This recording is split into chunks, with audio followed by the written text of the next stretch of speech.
चलिए देखिए अगला क्वेश्चन बताना है कि निम्नलिखित में देखिए पहला क्वेश्चन सत्य और असत्य बताना है, ठीक है। पहला क्वेश्चन है प्रत्येक प्राकृतिक संख्या, जो प्राकृतिक संख्या होता है प्रत्येक प्राकृतिक संख्या वो पूर्ण संख्या होती है।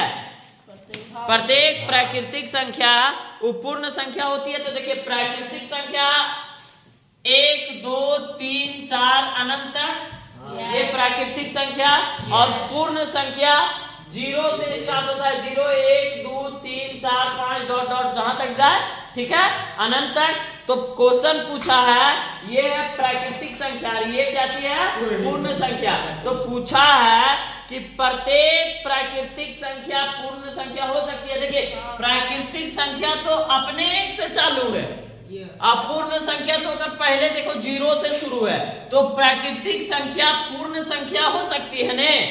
हाँ क्या चीज, हाँ काहे के देखिए एक है तो एक यहाँ भी है तो यहाँ से है, दोनों देखिए मिला, तो ये क्या चीज है, सत्य होगा या असत्य, सत्य होगा। दूसरा क्वेश्चन प्रत्येक पूर्णांक एक पूर्ण संख्या होगा, तो पूर्णांक संख्या किसको कहेंगे, पूर्णांक जो प्लस में भी और माइनस में दोनों पूर्णांक। तो देखिए पूर्णांक संख्या जो माइनस में भी हो और प्लस में भी हो और बट्टा में भी हो, ठीक है। तो जो इसको हम लोग क्या बोलेंगे, पूर्णांक संख्या। अब ध्यान देना एक क्वेश्चन लास्ट, ये तो असत्य हो गया।